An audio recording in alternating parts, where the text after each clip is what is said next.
Welcome to the Thought Leadership Series featuring interviews with some of the best minds in the industry. Today's special guest is popular platform speaker and best-selling author, Tom Hagner.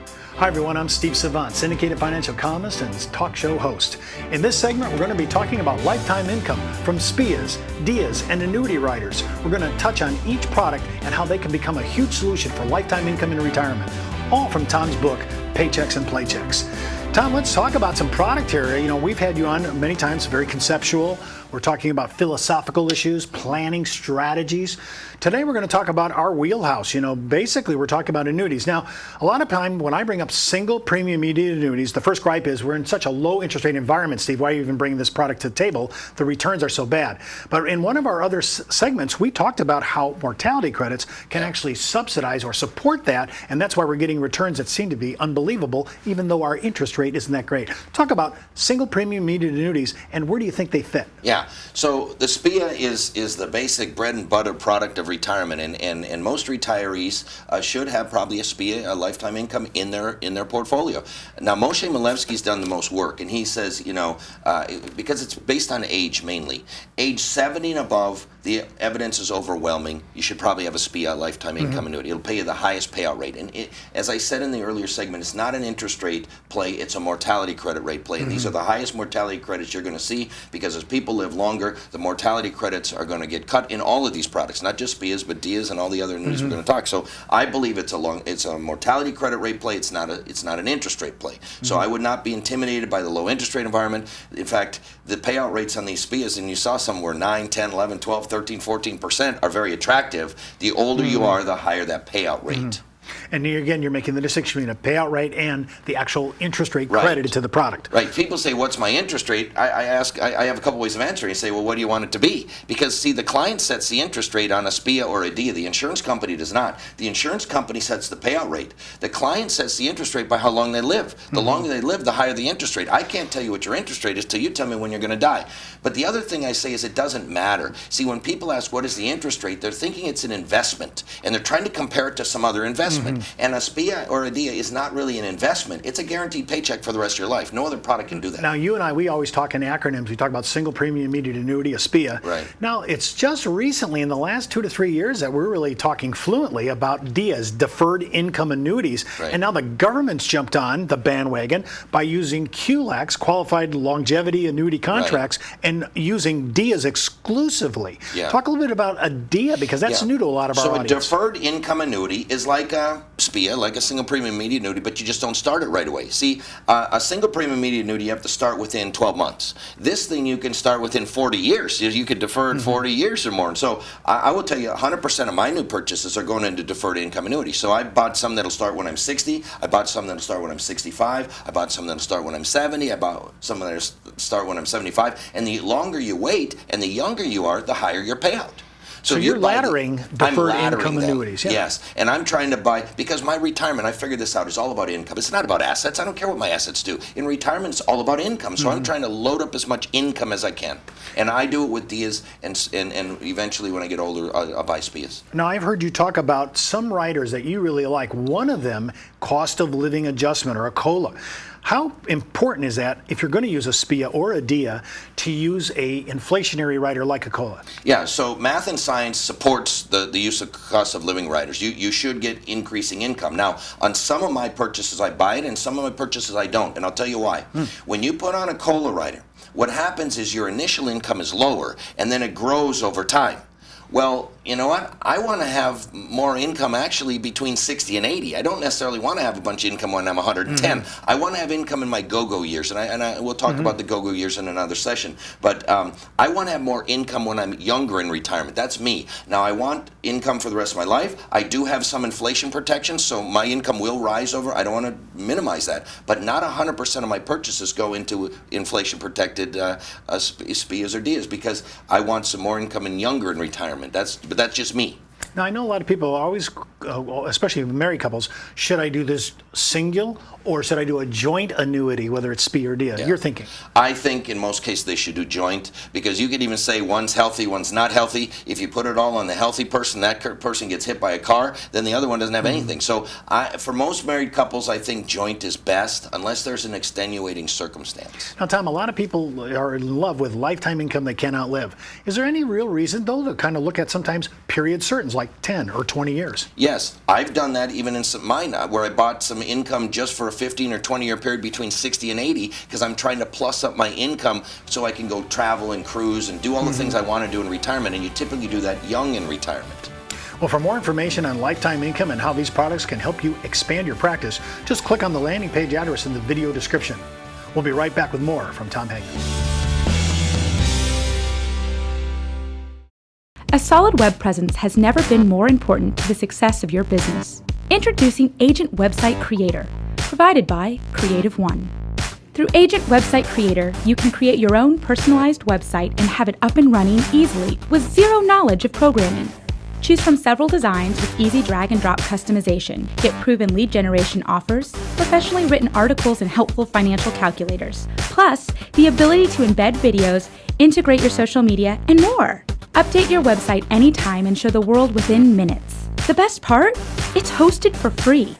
To learn more about Agent Website Creator, call your CreativeOne sales team at 800-992-2642 or visit us online at creativeone.com.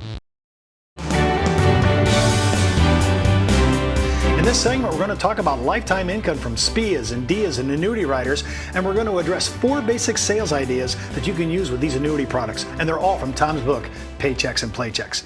Well, Tom, let's talk a little bit about some of the basic sales ideas you can use with SPIAs and DIAs.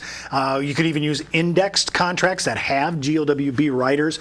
Talk a little bit about that. Yeah, so I mean, one thing we didn't talk about in the last session was indexed annuities and variable annuities, and they can also play a role, and they've got income benefit riders and they got guaranteed withdrawal benefit riders that can provide lifetime income. And I kind of try to stay out of the argument of which one is best. I leave that up to the advisors. I really think you need guaranteed lifetime income, whatever flavor. You know, the variable annuity will give you less guaranteed, and same with the index, will give you less guaranteed income than the DIA or the SPIA, but they give you the potential upside for higher.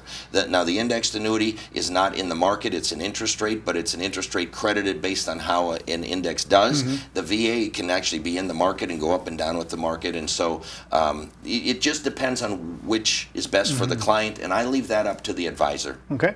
But let's get into some ways we've helped real people solve real problems. The first one is CDs. Believe it or not, Steve, there's still billions and billions and billions of dollars in CDs. I now call them certificates of disappointment or certificates of depreciation because most of them are paying less than 1%. So here's a couple. They're 65 years of age. They have $100,000. They come in the advisor's office. They say, my CD's paying 0.78. What does 0.78 mean? It means it's earning $780 of taxable interest. After taxes, it's going to wind up with $562 interest on $100,000.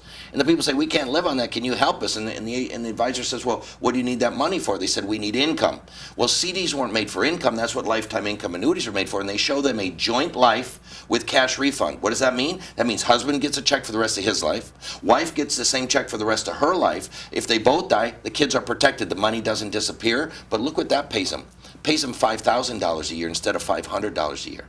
Now, what I found when I was an advisor, it was the widows that bought most of these CDs. And so a great idea to use with widows, because they can't live on $562 a year. They're going to have to tap into their CD and diminish it. If the widow has 2 children, and again, these aren't kids, these are 50 and 60-year-old children, do joint life with the widow and each of her children. Now, she gets 2 checks for the rest of her life, and when she dies, each of her kids get a check for the rest of their life, but they're getting $5,000 instead of $500, and it's a great way to help people. So this sounds like a little generational tactical issue here. It can, well, because the widow wants to leave the kids something, but she can't live on $500, and she's going to use it all up. This is a way she can get more income, enjoy her retirement, and still do something for her kids. The other one, and you and I have talked about this before, is RMD optimization. When you hit age 70 and a half, you have to start taking a required minimum distribution. but most people are doing it the suboptimal way. See, I plotted here the RMDs. This is on a couple, 70 years of age, 250,000, earning 3%. You can see their RMDs start at 9,000, goes to 10,000, 11,000, 12,000, 13,000. Then it starts heading down towards zero. It'll never hit zero, but when you're 115, it'll be close to zero. Now, if I gave somebody a blank piece of paper and said, draw me how you want your income to come in retirement, nobody would draw it like that. It looks ridiculous, but that's the RMDs. RMDs were never created for income. RMDs were created as a tax recapture plan for the federal government. So what's the solution?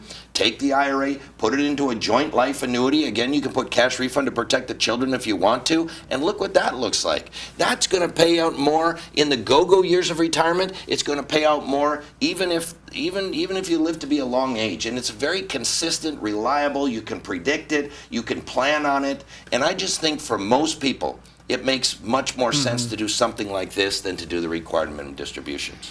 Now, Tom, when we're looking at RMDs, especially with this new QLAC, you can kind of delay that if you really don't need it. Sure. So you're able to delay up to $125,000, depending on some conditions, that you don't even have to take RMDs on until age 85. Wow. That's with this new QLAC. But most people still have some money. They got to, and the majority of your money, you're still going to have to take your RMDs on. Sure. But this is an optimal way to do it, and it's very simple. This is a basic idea. I love it. Yeah, and the third one I want to share is leaving a legacy to grandchildren. I was sitting down with a guy who was 70 years of age. He had a beautiful 5-year-old granddaughter. He said, I want to do something special for my 5-year-old granddaughter. Now, some people say I should buy life insurance. Some people say I shouldn't. Some people say I should buy a 529 plan. Some people say I shouldn't. Do you have any ideas? And I said, I got ideas, but I got to prove a point to you. And I handed him a piece of paper. There were 4 lines on the top and 8 lines on the bottom. And I said, do me a favor. Jot down the first and last name of your 4 grandparents. Of course, he struggled with that. And then I said, jot down the first and last name of your 8 great-grandparents. Of course, he couldn't do that at all. And I said, you know what's so interesting? John D. Rockefeller's great-great-great-great-great-great-great-grandchildren remember his first and last name. You know why? Because every year they get a check from John D. Rockefeller. He said, leave something behind. And Steve, we found that people who get a check every year, their memory's better on their ancestors than people who don't. And so I said, if we set up a joint life annuity between grandpa and the grandchild, and this came on her birthday every year, so every year that she has a birthday, grandpa gets the check while he's alive and he can give it to her. But when he dies, she gets that check every birthday for the rest of her life. Guess what? She's always going to remember her favorite grandpa in line number 1. And we can even set this up that when she dies, her grandchildren get either a life insurance benefit or a residual benefit, and the grandchildren remember them as well. It's just a great idea.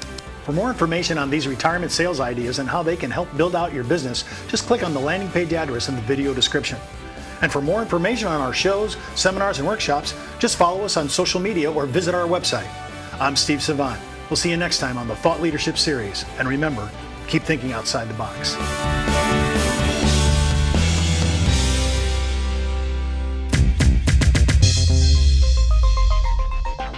Thank you.